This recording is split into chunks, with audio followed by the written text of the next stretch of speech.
आज सुनिए मुंशी प्रेमचंद की लिखी कहानी बलिदान। मनुष्य की आर्थिक स्थिति का सबसे बड़ा प्रभाव उसके नाम पर पड़ता है। मौजे बेला के मंगरू ठाकुर जब से कांस्टेबल बन गए हैं, उनका नाम मंगल सिंह हो गया है। अब कोई भी उन्हें मंगरू कहने की हिम्मत नहीं कर सकता। कल्लू अहीर ने जब से हल्के के थानेदार साहब से मित्रता कर ली है और गांव का मुखिया बन गया है, उसका नाम कालिकादीन हो गया है। अब अगर उसे कल्लू कहा जाए तो वह आंखें लाल पीली कर देता है। इसी तरह हरखचंद्र कुर्मी अब हरखू हो गया है।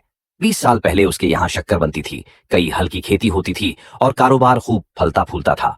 लेकिन विदेशी शक्कर की आमद ने उसे बर्बाद कर दिया। धीरे धीरे उसका कारखाना टूट गया, जमीन गई, ग्राहक चले गए और वह भी टूट गया। 70 वर्ष का वह बूढ़ा जो तकिएदार माचे पर बैठकर नारियल पीता था, अब सिर पर टोकरी लेकर खाद फेंकने जाता है। फिर भी उसके चेहरे पर एक प्रकार की गंभीरता और बातचीत में एक प्रकार की अकड़, चाल ढाल में स्वाभिमान बरकरार है। इस पर काल की गति का प्रभाव नहीं पड़ा। रस्सी जल गई पर बल नहीं टूटा। अच्छे दिन मनुष्य के चरित्र पर हमेशा के लिए अपना निशान छोड़ जाते हैं। हरखू के पास अब केवल 5 बीघा जमीन है और केवल 2 बैल हैं। अब वह केवल एक हल की खेती करता है। हालांकि पंचायतों में और आपसी कलह में उसकी सम्मति आज भी सम्मान की दृष्टि से देखी जाती है। जो बात वह कहता है वह बेबाक होती है और गांव के अनपढ़ लोग उनके सामने मुंह नहीं खोल सकते। हरखू ने अपने जीवन में कभी दवा नहीं खाई थी। वह बीमार पड़ता जरूर था, लेकिन 10-5 दिन में बिना दवा के ही ठीक हो जाता था। इस वर्ष कार्तिक में वह बीमार पड़ा और यह सोचकर कि ठीक हो जाएगा, उसने कुछ परवाह नहीं की। लेकिन इस बार बुखार मौत का निमंत्रण लेकर आया था। एक सप्ताह बीता, दूसरा सप्ताह बीता, पूरा महीना बीत गया, लेकिन हरखू चारपाई से नहीं उठा। अब उसे दवा की जरूरत महसूस हुई।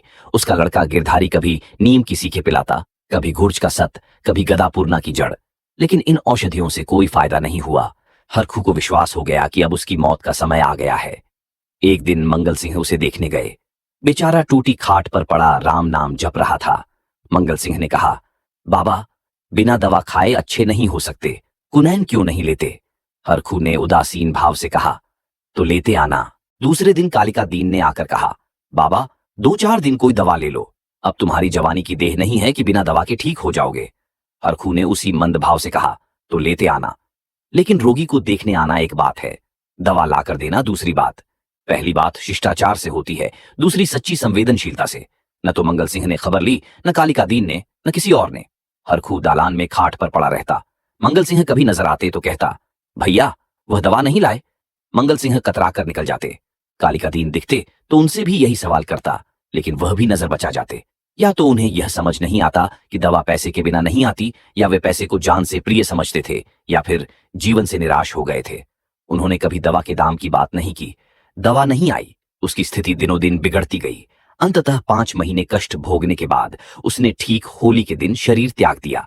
गिरधारी ने उसका शव बड़ी धूमधाम से निकाला और क्रियाकर्म बड़े हौसले से किया। कई गांव के ब्राह्मणों को निमंत्रित किया। बेला में होली नहीं मनाई गई, न अबीर गुलाल उड़े, न डफली बजे, न भंग की नालियां बहीं। कुछ लोग मन में हरखू को कोसते थे कि इस बूढ़े को आज ही मरना था, 2-4 दिन बाद मरता। लेकिन इतना निर्लज्ज कोई नहीं था कि शोक में आनंद मनाए। वह शरीर नहीं था जहां कोई किसी के काम में शरीक नहीं होता, जहां पड़ोसी को रोने पीटने की आवाज हमारे कानों तक नहीं पहुंचती। हरखू के खेत गांव वालों की नजर में थे। 5 बीघा जमीन कुएं के निकट खाद पांस से लदी हुई मेड़ बांध से अच्छी थी। इनमें 3-3 फसलें पैदा होती थीं। हरखू के मरते ही उन पर चारों ओर से धावा होने लगा। गिरधारी तो क्रियाकर्म में फंसा हुआ था। उधर गांव के मनछले किसान लाला ओंकारनाथ को चैन नहीं लेने दे रहे थे। नजर आने की बड़ी बड़ी रकम पेश की जा रही थी। कोई साल भर का लगान देने पर तैयार था, तो कोई नजर आने की 2 गुनी रकम का दस्तावेज लिखने पर तुला हुआ था। लेकिन ओंकारनाथ सबको टालते रहते थे। उनका मानना था कि गिरधारी के पिता ने खेतों को 20 वर्ष तक जोता है, इसलिए गिरधारी का हक सबसे ज्यादा है। यदि वह दूसरों से कम भी नजर आना दे तो खेत उसी को दिए जाने चाहिए। अतः जब गिरधारी क्रियाकर्म से निवृत्त हो गया और उससे पूछा गया कि खेती के बारे में क्या कहता है, तो गिरधारी रोकर बोला, सरकार, इन्हीं खेतों का तो आसरा है, जोतूंगा नहीं तो क्या करूंगा? ओंकारनाथ ने कहा, नहीं, जरूर जोतो, खेत तुम्हारे हैं, मैं तुमसे छोड़ने को नहीं कहता। हरखू ने तुम्हें 20 साल तक जोता, उन पर तुम्हारा हक है। लेकिन तुम देखो, अब जमीन की दर कितनी बढ़ गई है। तुम 8 रुपए बीघा पर जोतते थे, मुझे 10 रुपए मिल रहे हैं, और नजर आने के अलग। तुम्हारे साथ रियायत करके लगान वही रखता हूं, पर नजर आने के रुपये तुम्हें देने पड़ेंगे। गिरधारी ने कहा, सरकार, मेरे घर में तो इस समय रोटियों का भी ठिकाना नहीं है, इतने रुपये कहां से लाऊंगा? जो कुछ जमा जथा था दादा के काम में उठ गया। अनाज खलिहान में है, लेकिन दादा के बीमार होने से उपज भी अच्छी नहीं हुई। रुपये कहां से लाऊं? ओंकारनाथ ने कहा। ये सच है, लेकिन मैं इससे ज्यादा रियायत नहीं कर सकता। गिरधारी बोला। नहीं सरकार, ऐसा न कहिए, नहीं तो हम बिना मारे मर जाएंगे। आप बड़े होकर कहते हैं तो मैं बैल बछिया बेचकर 50 रुपये ला सकता हूं, इससे ज्यादा की हिम्मत मेरी नहीं पड़ती। ओंकारनाथ चिढ़कर बोले। तुम समझते होगे कि हम ये रुपये लेकर अपने घर में रख लेते हैं और चैन की बंशी बजाते हैं, लेकिन हमारे ऊपर जो गुजरती है हम भी जानते हैं। कहीं यह चंदा, कहीं वह चंदा, कहीं यह नजर, कहीं वह नजर, कहीं यह इनाम, कहीं वह इनाम। इनके मारे कचूमर निकल जाता है। बड़े दिन में सैकड़ों रुपए डालियों में उड़ जाते हैं। जिसे डाली न दो वही मुंह फुलाता है। जिन चीजों के लिए लड़के तरस कर रह जाते हैं उन्हें बाहर से मंगवाकर डालियां सजाता हूं। उस पर कभी कानून गो आते हैं, कभी तहसीलदार, कभी डिप्टी साहब का लश्कर। सब मेरे मेहमान होते हैं। अगर न करूं तो नक्कू बनूंगा और सबकी आंखों में कांटा बन जाऊंगा। साल में 1000-1200 मोदी को इसी रसद खुराक के मद में देने पड़ते हैं। ये सब कहां से आए? बस यही जी चाहता है कि छोड़कर चला जाऊं, लेकिन हमें परमात्मा ने इसलिए बनाया है कि एक से रुपया सता कर लें और दूसरे को रो रो कर दें। यही हमारा काम है। तुम्हारे साथ इतनी रियायत कर रहा हूं, लेकिन तुम इतनी रियायत पर भी खुश नहीं होते, तो हरी इच्छा। नजर आने में 1 पैसे की भी रियायत नहीं होगी। अगर 1 हफ्ते के अंदर रुपये दाखिल करोगे तो खेत जोतने पाओगे, नहीं तो नहीं। मैं कोई दूसरा प्रबंध कर दूंगा। लेकिन सुभागी चुपचाप बैठने वाली स्त्री नहीं थी। वह क्रोध से भरी हुई कालिका दीन के घर गई और उसकी पत्नी को खूब लताड़ा। कल का बाणी आज का सेठ खेत जोतने चले हैं। देखें कौन मेरे खेत में हल ले जाता है। अपना और उसका लहू एक कर दूंगी। पड़ोसिन ने उसका पक्ष लिया तो क्या गरीबों को कुचलते फिरेंगे? सुभागी ने समझा, मैंने मैदान मार लिया। उसका चित्त बहुत शांत हो गया। लेकिन वही वायु जो पानी में लहरें पैदा करती है, वृक्षों की जड़ से उखाड़ डालती है। सुभागी पड़ोसियों की पंचायत में अपने दुखड़े रोती और कालिका दीन की पत्नी से छेड़ छेड़ कर लड़ती रही। इधर गिरधारी अपने द्वार पर बैठा हुआ सोचता रहा, अब मेरा क्या हाल होगा? अब यह जीवन कैसे कटेगा? ये लड़के किसके द्वार पर जाएंगे? मजदूरी के विचार से ही उसका हृदय व्याकुल हो जाता। इतने दिनों तक स्वाधीनता और सम्मान का सुख भोगने के बाद अधम चाकरी की शरण लेने के बदले वह मर जाना अच्छा समझता था। वह अब तक गृहस्थ था। उसकी गणना गांव के भले आदमियों में होती थी। उसे गांव के मामलों में बोलने का अधिकार था। उसके घर में धन न था, पर मान था। नाई, कुम्हार, पुरोहित, भाट, चौकीदार, ये सब उसका मुंह ताकते थे। अब यह मर्यादा कहां? अब कौन उसकी बात पूछेगा? अब उसे किसी के बराबर बैठने का या किसी के बीच में बोलने का हक नहीं रहा। अब उसे पेट के लिए दूसरों की गुलामी करनी पड़ेगी। अब पहर रात रहे, कौन बैलों को नाक में लगाएगा? वह दिन अब कहां, जब गीत गाकर हल चलाता था। चोटी का पसीना एड़ी तक आता था, पर जरा भी थकावट नहीं आती थी। अपने लहलहाते हुए खेत को देखकर वह फूला नहीं समाता था। खलिहान में अनाज का ढेर सामने रखे हुए अपने को राजा समझता था। अब अनाज को टोकरे भर भर कर कौन लाएगा? अब खेती कहां, बखार कहां? यही सोचते सोचते गिरधारी की आंखों से आंसू की झड़ी लग जाती थी। गांव के 2-4 सज्जन जो कालिका दीन से जलते थे, कभी कभी गिरधारी को तसल्ली देने आते थे, लेकिन वह उनसे भी खुलकर नहीं बोलता। उसे मालूम था कि वह सबकी नजरों में गिर गया है। अगर कोई समझता था कि तुमने क्रियाकर्म में व्यर्थ इतने रुपये उड़ा दिए तो उसे बहुत दुख होता। वह अपने उस काम पर जरा भी पछताता नहीं। मेरे भाग्य में जो कुछ लिखा है वह होगा, पर दादा के आरण से तो उड़न हो गया। उन्होंने अपनी जिंदगी में 4 को खिलाकर खाया। क्या मरने के बाद उन्हें पिंड पानी के लिए तरसाना चाहिए? इस प्रकार 3 महीने बीत गए और आषाढ़ आ पहुंचा। आकाश में घटाएं आईं, पानी गिरा, किसान हल जुए ठीक करने लगे। बढ़ई हलों की मरम्मत करने लगा। गिरधारी पागल की तरह कभी घर के भीतर जाता, कभी बाहर जाता, अपने हलों को निकाल कर देखता। इसकी मुठियां टूट गई है, इसकी फाल ढीली हो गई है, जुए में सैला नहीं है। देखते देखते वह एक क्षण अपने को भूल गया। दौड़कर बढ़ई के पास गया और बोला, रज्जू, मेरे हल भी बिगड़े हुए हैं, चलो बना दो। रज्जू ने उसकी ओर करुण भाव से देखा और अपना काम करने लगा। गिरधारी को होश आ गया, नींद से चौंक पड़ा। ग्लानि से उसका सिर झुक गया और आंखें भर आईं। चुपचाप घर चला आया। गांव में चारों ओर हलचल मची हुई थी। कोई सन के बीज खोजता फिरता था, कोई जमींदार के चौपाल से धान के बीज लिए आता था। कहीं सलाह होती किस खेत में क्या बोना चाहिए। गिरधारी ये बातें सुनता और जलहीन मछली की तरह तड़पता था। एक दिन संध्या समय गिरधारी खड़ा अपने बैलों को खुजला रहा था कि मंगल सिंह आए और इधर उधर की बातें करके बोले, गोई को बांधकर कब तक खिलाओगे? निकाल क्यों नहीं देते? गिरधारी ने मलिन भाव से कहा, हाँ, कोई गाहक आए तो निकाल दूं। मंगल सिंह ने कहा, एक ग्राहक तो हम हैं, हमें दे दो। गिरधारी अभी कुछ उत्तर नहीं दे पाया था कि तुलसी बनिया आया और गरज कर बोला, गिरधारी, तुम्हें रुपए देने हैं या नहीं, वैसा कहो। 3 महीने से हील हवाला करते चले आ रहे हो, अब कौन खेती करता है कि तुम्हारी फसल को अघोरे बैठ रहे हैं। गिरधारी ने दीनता से कहा, साह, जैसे इतने दिनों माने हो, आज और मान जाओ, कल तुम्हारी एक एक कौड़ी चुका दूंगा। मंगल और तुलसी ने इशारों में बातें की और तुलसी भुनभुनाता हुआ चला गया। तब गिरधारी मंगल सिंह से बोला, तुम इन्हें ले लो तो घर के घर में ही रह जाऊंगा, कभी कभी आंख से देख तो लिया करूंगा। मंगल सिंह ने कहा, मुझे अभी कोई ऐसा काम नहीं, लेकिन घर पर सलाह करूंगा। गिरधारी ने कहा, मुझे तुलसी के रुपए देने हैं, नहीं तो खिलाने को भूसा है। मंगल सिंह ने कहा, यह बड़ा बदमाश है, कहीं नालिश न कर दे। सरल हृदय गिरधारी धमकी में आ गया। कार्यकुशल मंगल सिंह को सस्ता सौदा करने का अच्छा अवसर मिला। 80 रुपए की जोड़ी 60 रुपए में ठीक कर ली। गिरधारी ने अब तक बैलों को न जाने किस आशा से बांधकर खिलाया था, आज आशा का वह कल्पित सूत्र भी टूट गया। मंगल सिंह गिरधारी की खाट पर बैठकर रुपए गिन रहा था और गिरधारी बैलों के पास विषादमय नेत्रों से उनके मुंह की ओर देख रहा था। आह, ये मेरे खेतों के कमाने वाले, मेरे जीवन के आधार, मेरे अन्नदाता, मेरी मान मर्यादा की रक्षा करने वाले, जिनके लिए पहर रात से उठकर छांटी काटता था, जिनके खली दाने की चिंता अपने खाने से ज्यादा रहती थी, जिनके लिए सारा दिन भर हरियाली उखाड़ता था। ये मेरी आशा की 2 आंखें, मेरे इरादे के 2 तारे, मेरे अच्छे दिनों के 2 चिन्ह, मेरे 2 हाथ अब मुझसे विदा हो रहे हैं।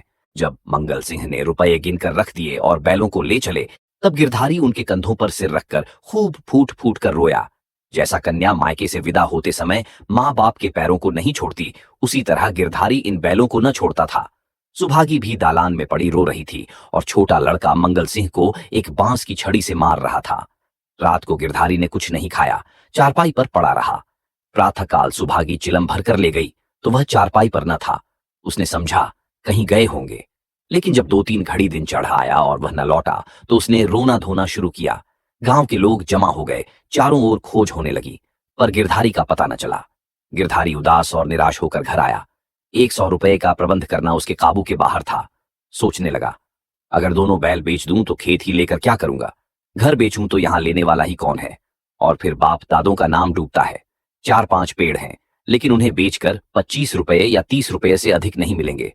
उधार लूं तो देता कौन है, अभी बनिए के 50 रुपए सिर पर चढ़ हैं, वह 1 पैसा भी न देगा। घर में गहने भी तो नहीं है, नहीं तो उन्हीं को बेचता। ले देकर एक हंसली बनवाई थी, वह भी बनिए के घर पड़ी हुई है। साल भर हो गया, छुड़ाने की नौबत न आई। गिरधारी और उसकी पत्नी सुभागी दोनों ही इसी चिंता में पड़े रहते, लेकिन कोई उपाय न सूझता था। गिरधारी को खाना पीना अच्छा नहीं लगता, रात को नींद नहीं आती। खेतों के निकलने का ध्यान आते ही उसके हृदय में हूक सी उठने लगती। हाय, वह भूमि जिसे हमने वर्षों जोता, जिसे खाद से पाटा, जिसमें मेड़े रखी, जिसकी मेड़े बनाई, उसका मजा अब दूसरा उठाएगा। वे खेत गिरधारी के जीवन का अंश हो गए थे। उनकी एक एक अंगुल भूमि उसके रक्त में रंगी हुई थी। उनके एक एक परमाणु उसके पसीने से तर हो रहा था। उनके नाम उसकी जिह्वा पर उसी तरह आते थे जैसे अपने तीनों बच्चों के। कोई 2400 था, कोई 2200 था, कोई नालबेला, कोई तलैया वाला। इन नामों के स्मरण होते ही खेतों का चित्र उसकी आंखों के सामने खिंच जाता था। वह इन खेतों की चर्चा इस तरह करता मानो वे सजीव हैं, मानो उसके भले बुरे के साथी हैं। उसके जीवन की सारी आशाएं, सारी इच्छाएं, सारे मंसूबे, सारी मिठाइयां, सारे हवाई किले इन्हीं खेतों पर अवलंबित थे। इनके बिना वह जीवन की कल्पना ही नहीं कर सकता था, और वे ही सब हाथ से निकल जाते हैं।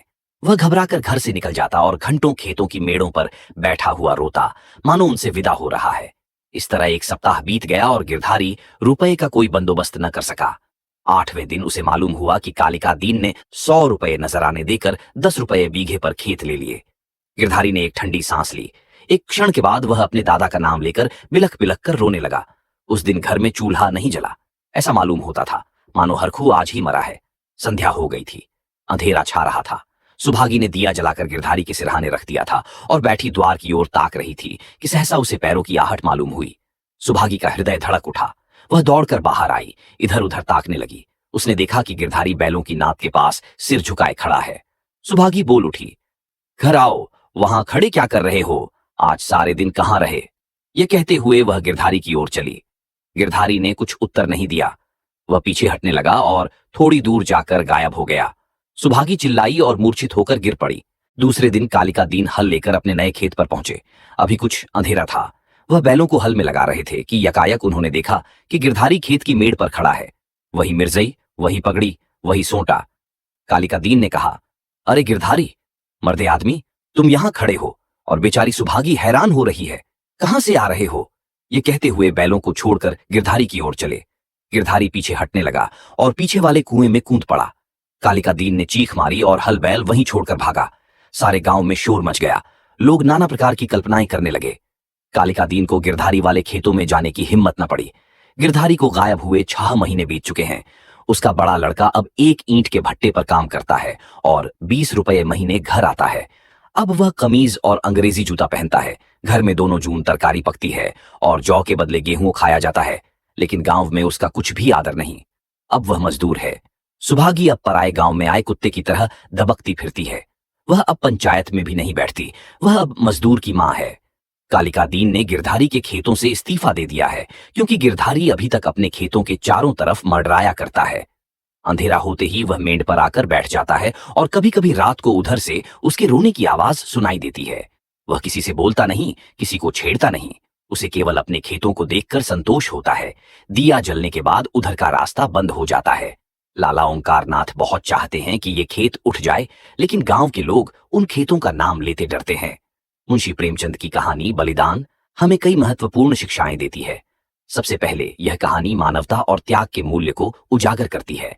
नायक का बलिदान यह दर्शाता है कि कभी कभी व्यक्तिगत हितों से ऊपर उठकर समाज और परिवार के लिए कुछ करना आवश्यक होता है। यह त्याग केवल शारीरिक नहीं, बल्कि मानसिक और भावनात्मक स्तर पर भी होता है। कहानी में यह भी दिखाया गया है कि सच्चा बलिदान वह है जो बिना किसी स्वार्थ के किया जाए। नायक अपने कर्तव्यों का पालन करता है, भले ही उसकी व्यक्तिगत इच्छाएं और आकांक्षाएं कुर्बान होती हैं। इसके अलावा प्रेमचंद ने इस कहानी के माध्यम से यह संदेश दिया है कि संघर्ष और कठिनाइयों का सामना करने में दृढ़ता आवश्यक है। बलिदान यह भी बताता है कि सामूहिक भावना और एकता कितनी महत्वपूर्ण होती है। जब लोग एक साथ मिलकर अपने समुदाय की भलाई के लिए काम करते हैं, तो वे अधिक प्रभावी होते हैं। अंततः यह कहानी हमें यह सिखाती है कि मानवता की सेवा करना और दूसरों के लिए बलिदान देना ही असली महानता है। ऐसे बलिदान हमारे समाज को एक नई दिशा और मजबूती देते हैं। आप सुन रहे थे मुंशी प्रेमचंद की लिखी कहानी बलिदान।